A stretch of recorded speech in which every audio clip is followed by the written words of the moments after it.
used to work night security at a small industrial complex on the edge of town, a cluster of half-abandoned warehouses, cheap office spaces, and a single functioning metal fabrication shop that ran 24 hours. It wasn't a glamorous job, but it paid well enough, and at the time I liked the quiet. I was the kind of person who found comfort in stillness, in empty halls and flickering monitors. My shift started at 8 p.m. and ended at 6 a.m. I was stationed inside a security booth beside the main gate, a cramped square box lined with cameras, monitors, a desk phone, and a single ancient coffee machine that groaned louder than the trucks that came through. Most nights, nothing happened. I logged vehicle entries, did my hourly rounds, and tried to keep my mind from drifting too far into the dark. That changed in early December. It was a Sunday night, freezing cold, and the fog rolled in thick enough to erase the outer fences. I remember thinking it felt like the world ended beyond the parking lot, everything swallowed in gray. The only light came from the sodium lamps that hummed above the gate and the faint glow of the monitors inside my booth. I was sipping bad coffee, eyes on camera 3, the one pointed at Warehouse 4. That building was the oldest, partially condemned, and had been vacant for over a year. Its roof sagged in the middle, the windows were blacked out with grime, and the only thing inside was broken shelving and old machine parts. At around 11:23 p.m., I saw movement. It wasn't dramatic, just a flicker in the far corner of the feed, a dark smudge like someone passing by the broken doorway. I frowned, leaned closer. The motion sensor in that area hadn't triggered. The light over the warehouse door stayed dead. I thought maybe it was a camera glitch. Those old analog feeds sometimes glitched with static bands. But then it moved again. A figure, human-shaped, barely visible through the fog and the grime-caked lens. It was standing halfway inside the door, one shoulder leaned against the frame, just watching. At first, I thought it was a trespasser, homeless maybe. We'd had issues before with squatters trying to shelter inside the buildings. I picked up my flashlight, grabbed my radio, and headed out to check. The cold bit hard as soon as I stepped outside. My breath came out in thick white clouds, and every sound, and even my boots on the gravel, felt painfully loud. The complex was silent except for the distant hum of the highway. Warehouse 4 was at the far end, about a 5-minute walk from the booth. As I approached, I radioed the fabrication shop just in case. No answer. They were probably too busy or had their earplugs in. When I reached the building, the fog was so thick I could barely see the roof line. My flashlight cut through it in a narrow beam, landing on the rusted metal door. It hung half open, exactly as I'd seen on the camera. "Security," I called out, my voice echoing off the walls. "If someone's in here, you need to come out now." No response. I stepped inside. The smell hit first, and mildew, rust, and something else underneath, faint but sharp, like rot. My light swept across broken shelves, dust, and twisted bits of machinery. No movement. "No sound. Security," I called again. Something shifted behind one of the shelves, a soft scrape of metal against concrete. I froze. "Who's there?" I took a few steps closer, heart pounding, and swung the light toward the noise. Nothing. Just an empty corridor of shadows. That's when I noticed the footprints. A trail of them, faint but fresh. Prints in the thin layer of dust coating the floor. Barefoot. Human. They led deeper into the warehouse, toward the back wall. I followed them slowly, sweeping my light across the ground. The trail ended at a large storage door, chained shut with an old padlock. There shouldn't have been any way in or out of that space. I'd checked it myself a dozen times. But the dust near the bottom of the door was disturbed, like someone had been crawling through a gap. Something about that realization made me step back. My skin prickled and the temperature seemed to drop. Then the padlock rattled. Just once, a sharp metallic jerk that echoed through the empty building. I turned and bolted back toward the exit, nearly tripping over a rusted pipe. I didn't stop until I reached the booth and slammed the door shut behind me. My hands were shaking so badly I could barely work the radio. When I replayed the camera feed, the doorway was empty. The figure was gone. But when I rewound the footage, something was wrong. In the frame right before I left the booth, the figure wasn't standing in the doorway anymore. It was inside the warehouse, closer to the camera. The face was impossible to make out. but it looked like it was staring straight into the lens. And worse, when I fast-forwarded to the moment I came back, there was another shape standing right behind me as I ran out, only visible for a few frames. I didn't sleep that day. Over the next week, things got stranger. Every night around the same time, between 11:20 and 11:40 p.m., I'd see movement in that same camera feed. Sometimes just a shadow passing across the floor. Other times a pale flicker that almost looked like a face near the window. I started recording the feeds on my phone. I even showed them to my supervisor, but the guy just shrugged it off. Said the cameras were old, picking up light distortions. Don't worry about it, he told me. Nobody's even supposed to be in that building. But I couldn't stop thinking about it, especially after I started hearing noises. The first time was during a perimeter check 2 nights later. I was walking past Warehouse 4 when I heard a soft knocking from inside. 3 knocks. Slow, deliberate, then silence. I waited, flashlight trained on the door. Another set of knocks came, louder this time, closer to the wall. It sounded like something was following me along the inside as I walked the perimeter. I broke into a run and didn't stop until I reached the booth. After that, I started avoiding the building altogether. I'd parked the patrol truck near the gate and only checked the cameras remotely. But even then, I felt like the feed itself was watching me back. I know how that sounds. But sometimes when I'd glance at the monitors, I'd catch brief distortions, reflections that didn't make sense. Shapes behind me, even when I was alone. One night around 3 a.m., I woke up from a micro nap to the sound of static. The screen for camera 3 was flickering wildly. The timestamp froze at 03:03:03, and the audio feed was filled with low whispering tones. It wasn't feedback. It sounded like words. I turned up the volume. At first I couldn't make it out, just garbled murmurs. But as I listened closer, I heard something that made my stomach drop. It was my name, over and over again, buried beneath the static. Mark, Mark, Mark. I ripped the headphones off and yanked the plug out of the console. The whispering stopped, but the timestamp stayed frozen. I tried rebooting the system, but nothing worked.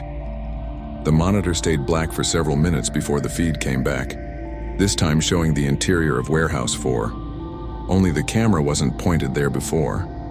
It was mounted outside. Somehow it was now showing footage from inside the building.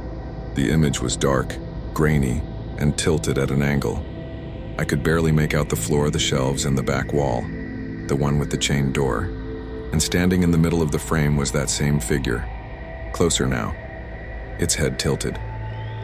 Its mouth a black blur, then the feed cut out completely. I reported it the next morning, demanding they send someone to check the cameras. My supervisor finally relented and scheduled a tech to replace them later that week. That was the plan. Anyway, but the tech never showed up. When I called the company, they said the guy, a subcontractor named Harris, had gone out to the site the previous night around 10 p.m. to get a head start. He never came home. Police were called. They searched the property, found his van parked near Warehouse 4, door wide open, keys still in the ignition. His toolbox was inside, untouched, but Harris was gone. They brought in dogs, searched the grounds, even broke open the back room in Warehouse 4, the one with the chained door. It was empty, except for a pile of old VHS tapes stacked neatly in the center of the floor, each one labeled in white marker. Camera 3 night shift, dates ranging back months before I was even hired.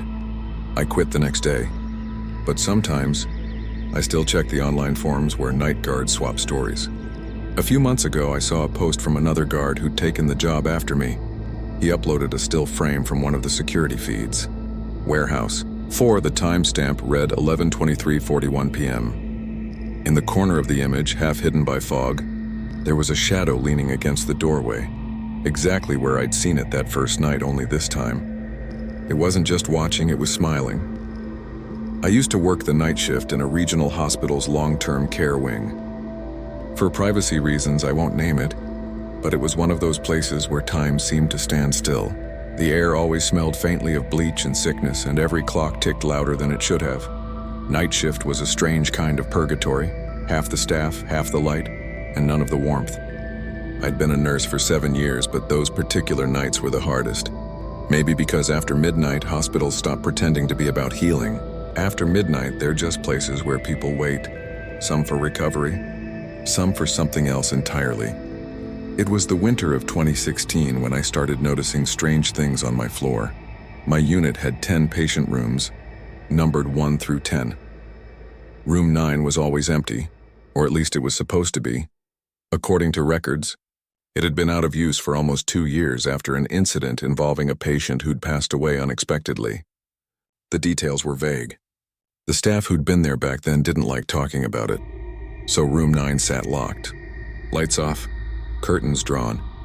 But sometimes in the small hours of the morning, that room didn't stay quiet. The first time it happened, it was around 2:40 a.m. I was updating a patient chart at the nurse's station when I heard it. The distinct sound of a call light chiming. I looked up at the monitor. Room 9. Call light on that was impossible. I double-checked the log. The room wasn't even assigned. The power to its equipment had been cut off months ago. I figured it was a glitch. Old wiring, faulty system, whatever. But the sound came again. That soft ding followed by the faint flicker of the hallway light outside room 9. I stood up, heart already thudding. My coworker Jamie looked over. "Who's calling?" she asked. I hesitated. "Room 9. Her expression changed instantly. "No," she said. "No, it's probably just a short. Don't go in there." "Why?" She swallowed, glancing down the hallway.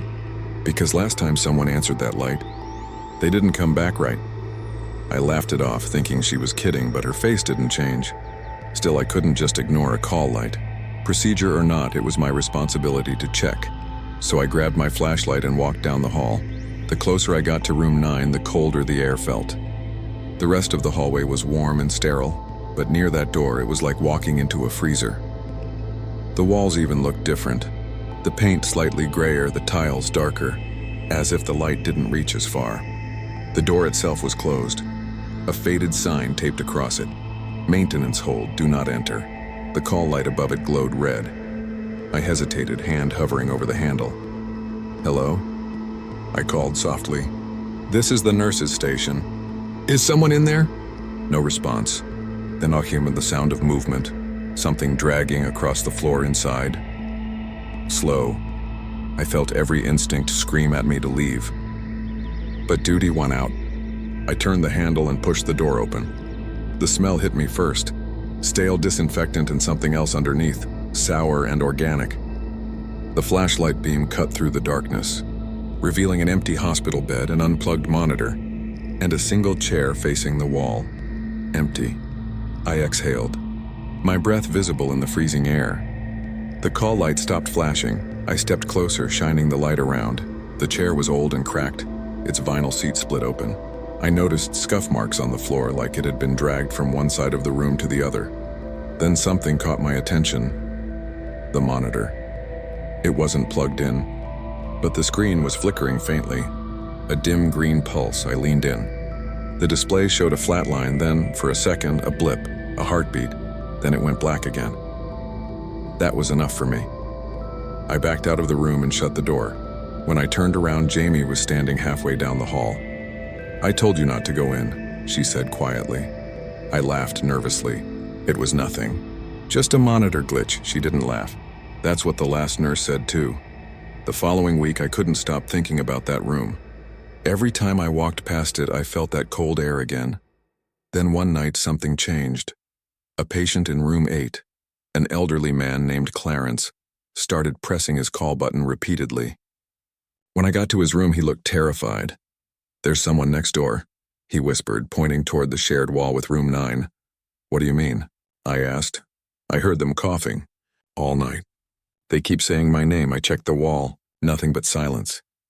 "You're just dreaming, Clarence," I said gently. "That room's empty." He grabbed my wrist, his skin ice cold. "No, it's not," he hissed. "She's there."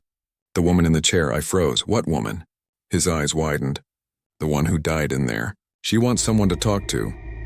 2 nights later, the power went out. A transformer blew somewhere in the area, plunging the hospital into backup mode. Emergency lights kicked in. Dim red bulbs that turned every hallway into something out of a nightmare. Jamie and I were alone on the floor, checking vitals manually when we heard it. A faint sound from down the corridor. Someone humming. It was coming from room 9. "Don't," Jamie whispered, grabbing my arm. But I couldn't help it. The door was cracked open. It had never been opened before. And from inside came that low, wavering tune. A woman's voice. I took a step forward. "Hello?" The humming stopped. Then came the creak of the chair. Slowly, I pushed the door open wider. The flashlight flickered once, twice, then steadied. The chair was facing the window now, and sitting in it was a woman, thin, pale, wearing a faded hospital gown. Her hair hung in tangled clumps down her back. I couldn't see her face. She was turned away. "Ma'am," I said carefully, "you can't be in here. Let me help you back to your room." She didn't move. I took another step. The monitor beside the bed, the one that hadn't worked in years, let out a sharp beep. Then another. The line began to pulse again. Beep, beep, beep. My flashlight dimmed. The humming started again, louder now, right in front of me. I reached out a hand toward her shoulder. The moment I touched her gown, everything went cold. The room, my skin, even my breath froze midair, and the humming stopped. The chair turned on its own, creaking slowly until she faced me. Her face was wrong, not grotesque, just empty. Her eyes were open but completely black, and her mouth hung open in a silent scream that never ended. Then the monitor flatlined. I stumbled back, hit the wall, and ran. By the time I reached the nurse's station, the power came back on. Room 9's door was closed again. They found Jamie in the stairwell an hour later, shaking uncontrollably. She wouldn't say what she'd seen, but she quit that same night. I stayed another week before I couldn't take it anymore. But a few months after I left, I got a message from a friend who still worked there. She said they'd finally reopened room 9 for use. Maintenance had replaced the bed and wiring. Everything was cleared for patients again, except the first person they placed in there, a woman recovering from surgery, had called for a nurse around 2 a.m. When staff arrived, they found her staring at the corner of the room, trembling. She told them someone had been sitting in the chair beside her bed, a woman with black eyes humming softly. I used to work the night shift at a gas station just off a lonely stretch of highway. You've probably driven past hundreds of places like it. Flickering neon signs, cracked pavement, and a half-lit canopy buzzing with moths. The kind of place that feels like it's been forgotten by time. It wasn't glamorous, but it paid for my rent and textbooks. I was a college dropout trying to get my life together, and a job that didn't ask too many questions suited me fine. Nights were long, but mostly quiet. Between midnight and dawn, there were usually only truckers, drunks, or the occasional lost traveler. I didn't mind the solitude, but if you've ever worked somewhere like that, you know there's a strange feeling that comes around 3 or 4 a.m., that deep, oppressive silence where the world feels too still, like it's waiting for something. It started one of those nights. The shift was dead. I was behind the counter, half watching a small TV in the corner, half scrolling through my phone. Rain was coming down steady outside, the kind that turns the pavement into a sheet of glass. At around 2:47 a.m., the bell over the door chimed. I looked up. No one was there. The glass door swung slightly, like someone had just walked through, but the parking lot was empty. I stepped out from behind the counter, peering outside. The rain was still coming down in sheets, but there were no headlights, no cars, not even footprints on the wet concrete. The bell jingled again behind me. I turned fast. Still no one. Just the hum of the fridge and the buzzing of the fluorescent lights. I checked the security feed. The camera showed exactly what I saw. An empty doorway, door swinging open, rain pouring down. I told myself it was wind pressure. Happens all the time when the air conditioning kicks on, but I couldn't shake the chill crawling up my spine. Around 3:15, the first knock came. 3 slow taps against the front window. Tap, tap, tap. I froze. The glass was fogged from condensation, but I could just make out the shape of a handprint on the outside. Long fingers pale against the rain-streaked glass. I stepped closer. "Hey, we're closed for cleaning right now," I called out. The hand slid down the glass, leaving a streak. Then another knock, louder this time. I turned the exterior lights up, squinting through the reflection, but when the bulbs flickered on, the window was empty. No one there, just the outline of the handprint slowly fading. After that night, it became a pattern. Every few days, usually around the same time and between 3 and 3:30 a.m., the knocking would start. Sometimes soft, sometimes violent enough to rattle the frame. No one was ever there. One night, I set up my phone to record, propped against the coffee machine aimed toward the front windows. At 3:08 a.m., it happened again. 3 knocks, then a pause, then 3 more. When I reviewed the footage the next morning, my stomach turned. The video showed the knocks, the glass trembling slightly with each impact, but there was no one on the other side.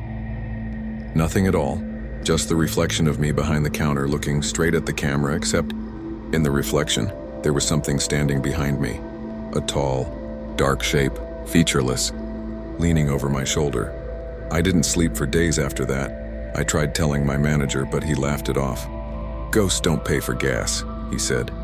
Still, I started keeping the lights brighter, the radio louder, anything to drown out the silence. But nothing worked. The next time it came, it didn't knock. It whispered. I was mopping near the coffee station when I heard it, a faint, raspy voice drifting from the window. "Let me in." I thought I imagined it. The hum of the fridge, the rain on the glass, uneasy to mistake. But then it came again, clearer. "Let me in." I froze mid-step, heart pounding. Slowly, I turned toward the front of the store. There, in the reflection of the window, was a shape. It wasn't clear, just an outline, tall and thin, standing outside in the rain. I didn't move, didn't breathe. "Let me in," it said again. This time, it wasn't a whisper. It was right next to my ear. I spun around. Nothing. The door was locked. The lot was empty. But when I turned back toward the reflection, the figure was gone, and on the glass where the handprint usually was, there were words written in the condensation, like someone had traced them with a fingertip. "You saw me." After that, I started keeping the blinds down at night. I covered the front windows with cardboard from the back storage room and turned off the outside lights. It made the store darker, but I didn't care. For a few nights, nothing happened. I started to think maybe it was over. Then, the security monitor in the back room started glitching. The feed from camera 1, the one pointed at the front, Windows would cut out for exactly 1 minute. Every night at 3:10 a.m. When it came back, the timestamp would skip ahead. And sometimes, for a single frame, I could see something on the screen, a shape standing just beyond the glass, too tall to be human, too still to be real. One morning after a particularly bad night, I stayed late to review all the old security tapes. I went back 2 weeks, scanning through the footage, looking for anything out of place. At 3:09 a.m. on one of the older clips, I saw it, a shadow on the glass. Only it wasn't outside, it was inside the store. It moved from the door to the counter, slowly, like it was gliding instead of walking. Then it stopped directly in front of the camera and leaned forward. For one frame, the image sharpened just enough to make out its face. It was mine. That was the last night I worked there. I called my manager, told him I quit and never went back. But a few weeks later, curiosity got the better of me. I drove past the station around 3 a.m. just to see if it was still open. The lights were off. The pumps were taped up. A handwritten sign on the door read, "Closed for remodeling." Except when I slowed down to look closer, I realized something that made my stomach turn. There was a light on inside. Just one, flickering near the counter. And through the window, in that same exact spot, I saw someone standing there, leaning forward, hand pressed against the glass. It looked exactly like me.